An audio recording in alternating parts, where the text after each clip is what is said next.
I walk through the black iron gates of Prague's old Jewish cemetery.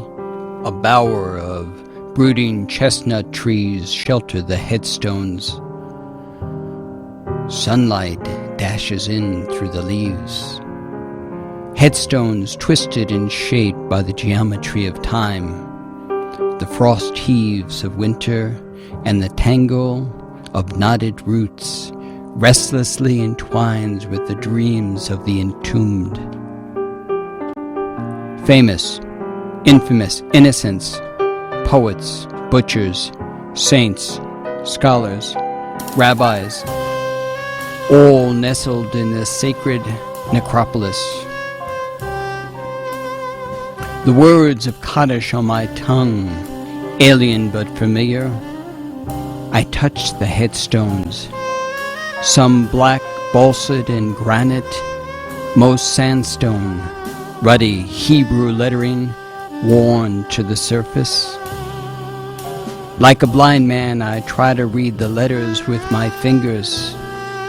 Was this Rachel or Isaac? Cousin on which side? Davidowitz, Goldberg, Reuben, or some family branch that grew and withered? Which cousin or kin lies here? A smooth black stele is sheltered between two larger headstones. Was this a stillborn child or one who fell asleep in a crib, never to awake? Like a Buddhist monk, my steps are deliberate as I follow the uneven, winding path. My paper yarmulke yearns to blow away, a dried leaf scattering in the wind.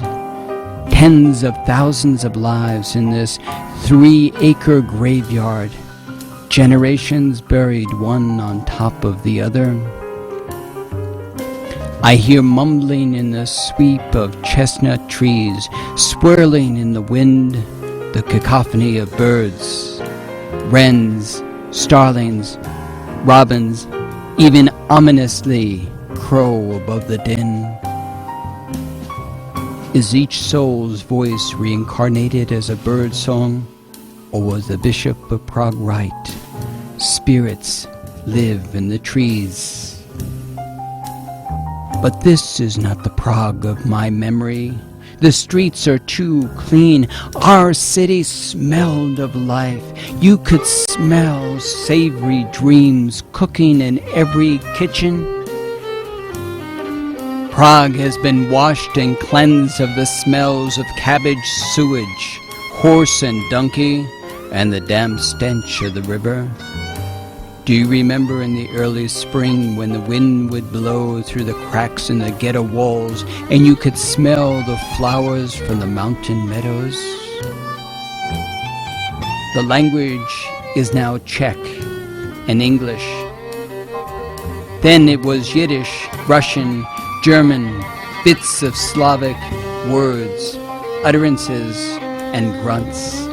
Ragmen calling out for scraps, scissor grinders whirling their whetstones, butchers shouting out fresh chicken for Shabbos, and the people of the street. Zuckerman, if his chickens were any older, he'd have to sell them with a cane, Abe would shout out from across the alley that separated their shops. If Abe wasn't such a gonif, such a thief, his customers would be rich. For more than 50 years, Abe and Zuckerman traded insults across that narrow alley separating their shops. But when Zuckerman died, Abe closed his shop and said Kaddish for him. My Prague is a symphony of life and sound.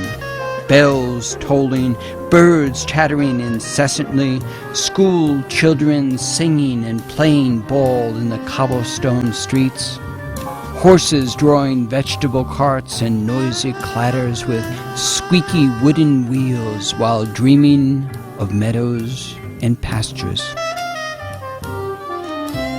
I walk through the Altschul synagogue. On the walls in neat bronze lettering are all the families who perished My fingers touch their names as I read their lives.